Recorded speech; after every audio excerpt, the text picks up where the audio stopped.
चलिए आगे बढ़ते हैं और अब 30 मिनट में 33 जिलों की खबरें देखते हैं फटाफट अंदाज में।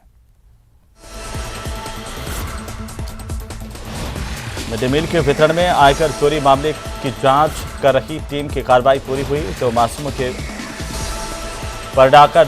निवाले पर डाका डालने वालों के चेहरे सामने आ गए हैं। राजस्थान आयकर विभाग ने 5 राज्यों के करीब 60 ठिकानों पर छापेमारी की, 200 करोड़ की अघोषित संपत्ति का खुलासा किया है और बड़े पैमाने पर दस्तावेज जब्त किए गए हैं। राजस्थान आयकर विभाग की ओर से 5 राज्यों के 60 ठिकानों पर शुरू की गई छापे की कार्रवाई पूरी हो गई है। आयकर विभाग की सभी टीमें राजस्थान, महाराष्ट्र, उत्तराखंड, दिल्ली और हरियाणा के ठिकानों से लौट आई हैं। आयकर विभाग ने प्रदेश के गृह राज्य मंत्री राजेंद्र यादव समेत जयपुर के दलाल कमलजीत राणावत और महाराष्ट्र के औरंगाबाद के सतीश मूलचंद व्यास के ठिकानों पर बड़े पैमाने पर काली कमाई उजागर की है। आयकर विभाग की छापेमारी में 200 करोड़ रुपए से ज्यादा की अघोषित संपत्ति का खुलासा हुआ। मिड डे मील के पोषाहार वितरण और खरीदी में हुई वित्तीय अनियमितताओं पर की गई इस कार्रवाई में तीनों कारोबारियों ने 115 करोड़ रुपए की अघोषित आय स्वीकार की है।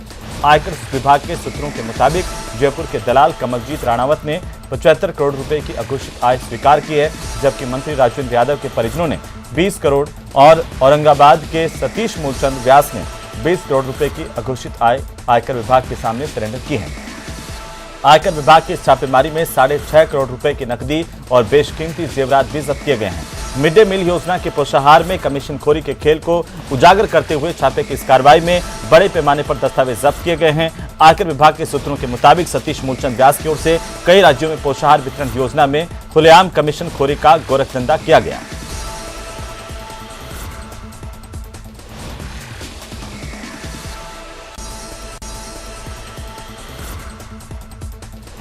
वहीं जेईई एडवांस 2022 के सिटी टॉपर की बात करेंगे, जिसमें जयपुर सेंटर के 4 ईयर क्लास प्रोग्राम के स्टूडेंट संभव जैन ने ऑल इंडिया रैंक 59वीं हासिल की और सिटी टॉपर बने हैं। आपको बता दें कि एडवांस्ड में 360 में से 249 स्कोर किया है। वहीं संभव की अन्य उपलब्धियां भी कम नहीं हैं। मैं मानता हूँ सबसे इम्पोर्टेंट है रेगुलर स्टडीज़। जेईई ऐसा नहीं है कि आप 1 मंथ स्टडी करो आप बहुत अच्छा कर लोगे। आप रेगुलरली 2 ईयर स्टडी करें, सब जो आपके टीचर्स इंस्ट्रक्ट करें वैसे फॉलो करें, तो इतना डिफ़िकल्ट नहीं है, आप आराम से कर सकते हैं। फिटजी ने कैसे आपको सपोर्ट किया? फिटजी के टीचर्स फैकल्टीज़ हमेशा रेडी रहते हैं। फिटजी का मटेरियल बहुत अच्छा है, हमारे सारे डाउट्स क्लियर हो जाते हैं। फिटजी का टेस्ट सीरीज़ बहुत अच्छी है, तो ऐसा कभी कुछ बैकलॉग वगैरह कुछ फील नहीं, और नॉर्मल चलता रहा और रिजल्ट आ गया। इस पेंडेमिक में लास्ट 2 साल में बहुत सारे डिफ़िकल्टीज़ रहीं एंड उसमें ना केवल जेईई एडवांस में, जेईई मेंस में भी फिटजी ने all India rank 1 the and 3 दिया, और आज संभव जैन ने जयपुर से टॉप किया और रैंक 59 करके हम सबको प्राउड फील कराया।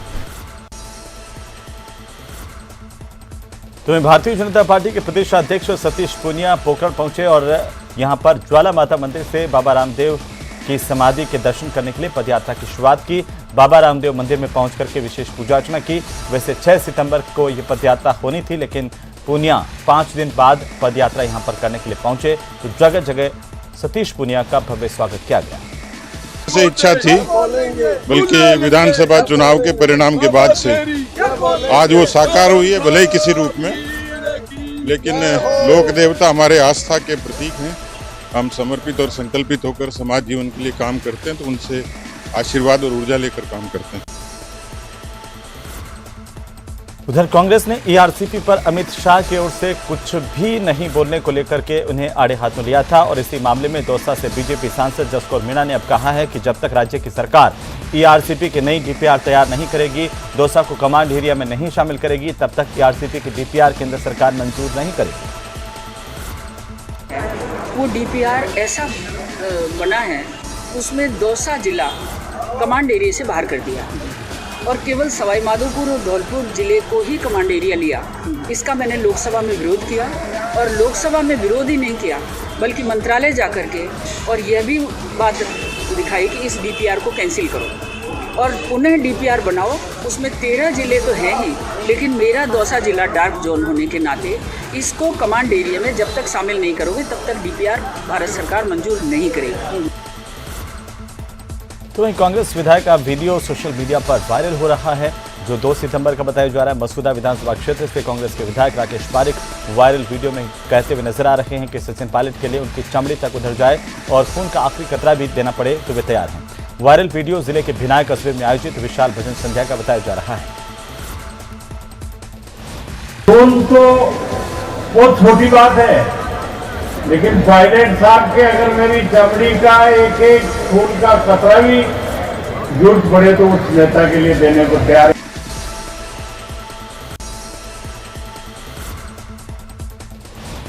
अब खबर अजमेर से, जहां पर दिवंगत गुर्जर नेता कर्नल किरोड़ी सिंह बैंसला की अस्थियां पुष्कर में विसर्जित की जाएगी और इस आयोजन के जरिए कर्नल के बेटे और आरक्षण आंदोलन के मौजूदा अध्यक्ष विजय बैंसला अपनी राजनीतिक शक्ति प्रदर्शन को भी करने जा रहे हैं। अस्थि विसर्जन से पहले पुष्कर के मेला मैदान में एक जनसभा आयोजित की गई है, जिसमें एमबीसी वर्ग की सभी जातियों के लोगों के जुटने का दावा किया जा रहा है।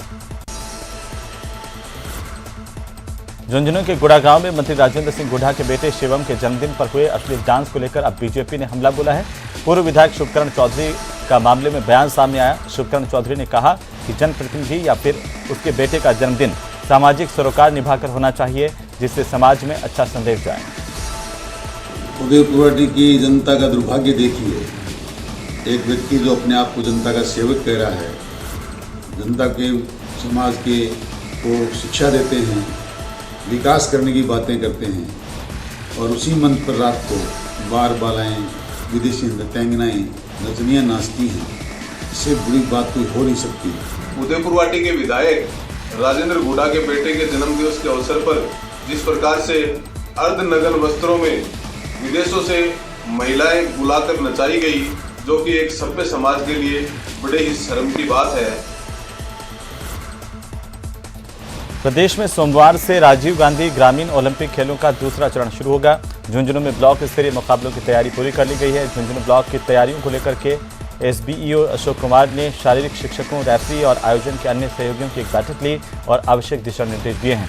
आपको बता दें कि इस प्रतियोगिता में 24 पंचायतों की 110 से ज्यादा टीमें हिस्सा लेंगी।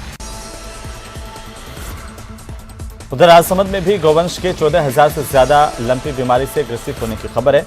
इलाज के बाद 3,000 गायें ठीक हुई हैं, साथ ही 441 गायों की मौत होने की खबर है। प्रशासन और पशुपालन विभाग की ओर से बीमारी से लड़ने के लिए जिले भर में पंचायत समिति स्तर पर 1000 औषधि किट वितरित किए जा रहे हैं, इससे बीमारी से लड़ा जा सके। श्री गंगानगर के हिंदुमल कोट क्षेत्र के शिवपुर हेड पर महाराजा गंगा सिंह के स्टेच्यू निर्माण स्थल पर बीजेपी के जिला अध्यक्ष आत्माराम तरड़ के नेतृत्व में भाजपा कार्यकर्ताओं और स्थानीय लोगों की ओर से श्रमदान किया गया। इस दौरान निर्माणाधीन स्टेच्यू प्लेटफॉर्म की साफ सफाई की गई और स्वच्छता का संदेश दिया गया। कोटपुतली के चाकसू थाना इलाके में सवारियों से भरी हुई एक रोडवेज बस और ट्रैक्टर ट्रॉली में टक्कर हुई। टक्कर के बाद ट्रैक्टर ट्रॉली हाईवे पर पलट गई। इस हादसे में बस में सवार 5 महिलाओं समेत 10 यात्री घायल हुए हैं। घायलों को एम्बुलेंस से राजकीय अस्पताल में भर्ती करवाया गया। पुलिस ने क्षतिग्रस्त वाहनों को साइड में करवाकर यातायात सुचारू करवाया। फुलेरा कस्बा स्थित नगरपालिका परिसर में 2 दिन पूर्व पालिका उपाध्यक्ष और पार्षद के बीच में हुई मारपीट का मामला गर्माता जा रहा है। जहां पार्षद के पक्ष में भीम आर्मी उतर आई है, तो वहीं अन्य लोग उनके विपक्ष में प्रदर्शन कर रहे हैं। दूसरी ओर उपाध्यक्ष के पक्ष में जनरल और ओबीसी वर्ग के लोग उतर आए। दोनों पक्षों ने एक दूसरे के खिलाफ आरोप प्रत्यारोप लगाए हैं। खबरों में फिलहाल वक्त तो चला एक छोटे से ब्रेक का, जल्द लौटेंगे। अब बने रहिए हमारे साथ।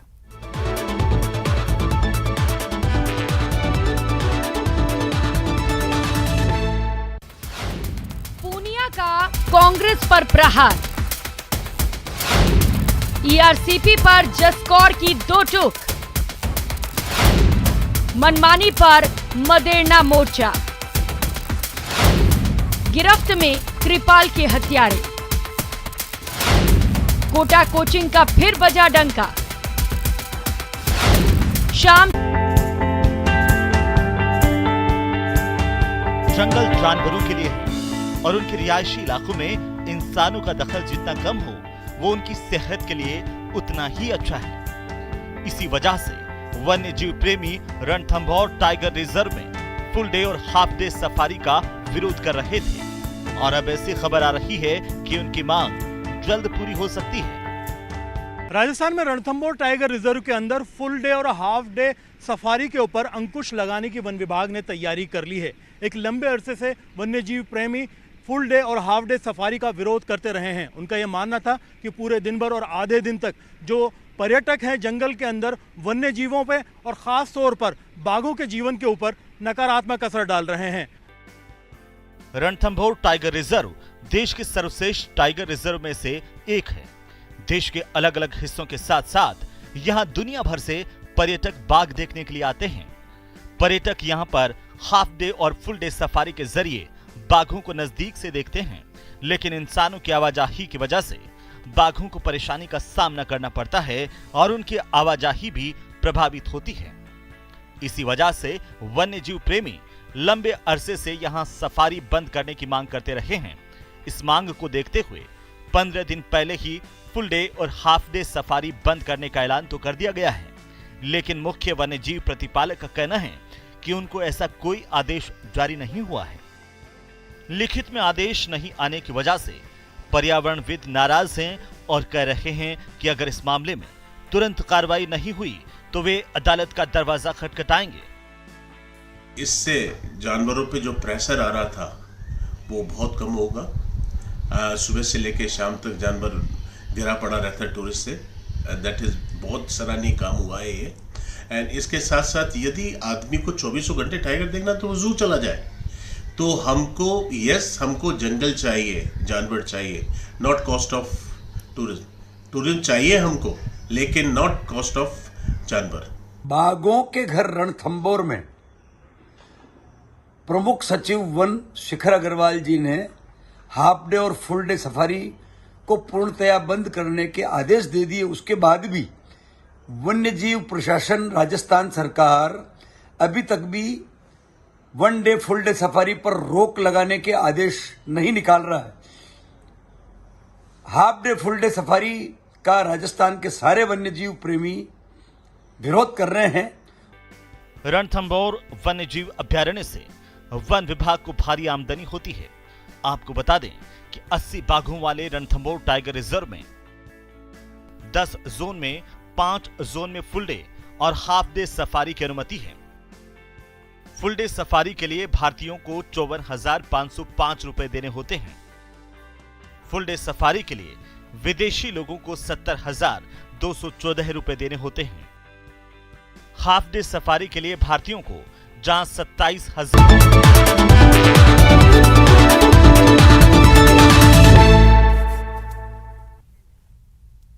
तो चलिए ब्रेक के बाद एक बार फिर से आपका स्वागत है। एक बार फिर से रुख करते हैं फटाफट खबरों का। अलवर में महिला चिकित्सालय में डॉक्टर की लापरवाही की वजह से प्रसूता महिला की मौत के मामले में महिला के परिजनों ने कोतवाली थाने में मामला दर्ज करवाया है। पुलिस ने महिला का मेडिकल बोर्ड से पोस्टमार्टम करवा करके शव परिजनों को सुपुर्द किया। परिजनों का आरोप है कि डॉक्टरों ने बिना उनकी सहमति के कॉपर लगा दिया और इसके चलते महिला की मौत हुई।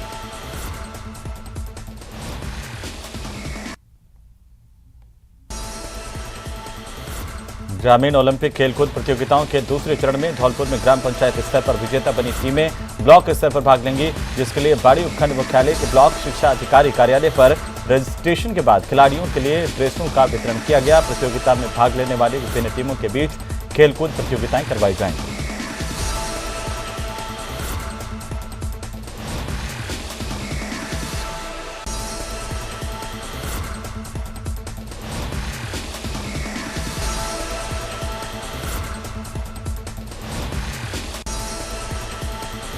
धौलपुर जिले के बाड़ी शहर के सतरांस पाड़ा मोहल्ले में इमामबाड़े की साफ सफाई को लेकर एक पक्ष के लोगों ने दूसरे पक्ष के लोगों पर हमला कर दिया। घटना में एक बाइक सवार युवक को बाइक से खींचकर लाठी डंडों से उसके साथ मारपीट की गई और युवक को बाड़ी अस्पताल पहुंचाया गया, जहां पर चिकित्सकों ने प्राथमिक उपचार के बाद इसे जिला अस्पताल रेफर किया गया।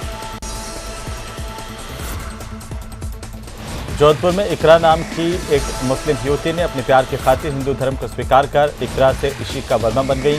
गायत्री परिवार में कानूनी प्रक्रिया को पूरा करने के बाद इकरा ने अपना धर्म परिवर्तन किया और हिंदू रीति रिवाज से शादी की।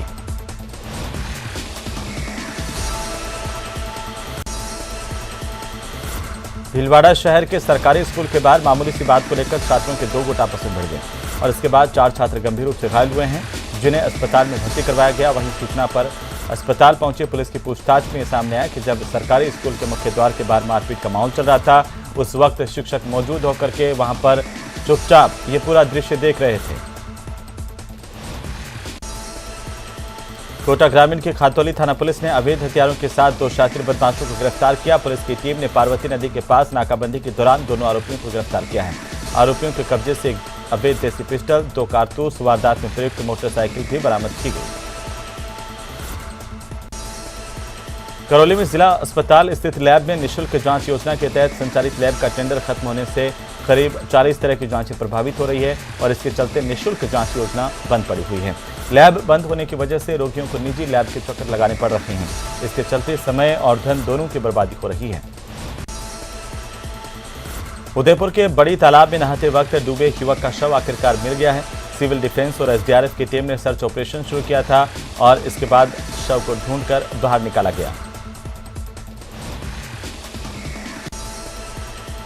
चित्तौड़गढ़ में ग्राम पंचायत सेगवा में मेवाड़ गोरक्षा संगठन के तत्वाधान में गायों का वैक्सीनेशन किया जा रहा है। इसी दौरान यहां के सरपंच के रिश्तेदार पहुंचे। पेड़ पौधों को नुकसान होने की बात करते हुए वैक्सीनेशन को कुछ देर के लिए रुकवा दिया गया। बीकानेर के मुकाम स्थित रेस्क्यू सेंटर में अव्यवस्थाओं का आरोप लगाते हुए वन्यजीव प्रेमियों ने नोखा वन विभाग के कार्यालय के बाहर अनिश्चितकालीन धरना शुरू कर दिया है।